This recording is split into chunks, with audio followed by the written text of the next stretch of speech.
ஆரோக்கியம் தரும் உணவு நலம் சேனலுக்கு உங்களை வரவேற்கிறோம். இப்போது அதிக புரதம் எப்போது தேவை என்பதை பற்றி பார்ப்போம். நமது உடலில் புரதம் அதிக அளவு குறையும் பொழுது சில நோய்கள் ஏற்படுகின்றன.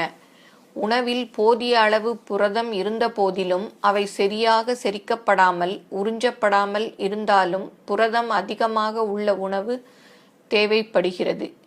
உடலில் காயங்கள், அறுவை சிகிச்சைக்கு பின்புள்ள நிலைகளில் காய்ச்சல், தீக்காயங்கள் காரணமாக புண் ஏற்படும். புரதத்தில் வளர்சிதை மாற்றம் ஏற்படுகிறது. உடலில் இரத்தப்போக்கு ஏற்படும் பொழுது கருச்சிதைவு சமயத்தில் உடலில் இருந்து புரதம் அதிக அளவு வீணாகிறது. கல்லீரல் கோளாறு நோயின் காரணமாக கல்லீரலினால் புரதத்தை உற்பத்தி செய்ய இயலாது போகும். அம்மாதிரியான சமயங்களில் புரதம் அதிகம் தேவைப்படுகிறது.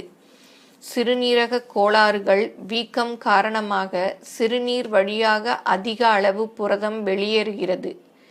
அம்மாதிரியான சூழ்நிலைகளிலும் புரதம் அதிகம் தேவைப்படுகிறது. நாம் வழக்கமாக உண்ணும் உணவுடன் முட்டை, பால், பாலடை கட்டி, மீன், கோழி, இறைச்சி போன்றவைகளில் புரதச்சத்து அதிகம் இருப்பதால் இந்த உணவுகளை தேர்ந்தெடுத்து கொள்ளலாம். உடலில் நீர் காரணமாக வீக்கம் காணப்பட்டால் உப்பை குறைக்க வேண்டும். அம்மாதிரி சமயங்களில் சமைக்க பயன்படுத்தப்படும் உப்பு, உப்புக்கண்டம், கருவாடு, ஊறுகாய் போன்றவற்றை தவிர்க்க வேண்டும். கல்லீரல் பாதிப்பின் காரணமாகவும் சிறுநீரகங்கள் கழிவுப் பொருட்களை வெளியேற்ற முடியாமல் பழுதடைந்த நிலையிலும் புரதம் குறைந்த உணவு பயன்படுத்தப்பட வேண்டும்.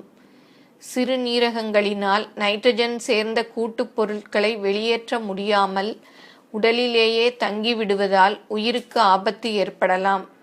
அம்மாதிரியான சூழலில் புரதம், சோடியம், பொட்டாசியம் போன்ற சத்துக்களை உணவில் குறைத்து கொள்ள வேண்டும்.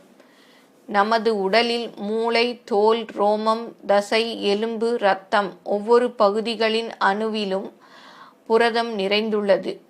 உடலில் நிகழும் ஒரு சில இயக்கங்களுக்கு புரதமே முக்கிய ஆதாரமாகும். மேற்கூறிய புரதமானது தரத்தில் முட்டை, இறைச்சி, பால் என்று விலங்கு வகை புரதமாகவும், முழுமையாக அல்லது உடைத்த துவரை, பயறு, கடலை பருப்புகள், நிலக்கடலை, எள், பாதாம் பருப்பு, தேங்காய், முந்திரி பருப்பு என்று தாவர வகை புரதமாகவும் உள்ளது. புரதத்தின் பணியானது திசுக்கள், தசை, நார், இரத்தம் போன்ற முக்கியமான திரவங்கள் முதலியவற்றை வலுப்படுத்த, பராமரித்து செப்பனிட, நோய் எதிர்ப்பு சக்தியை உருவாக்குவதும் ஆகும்.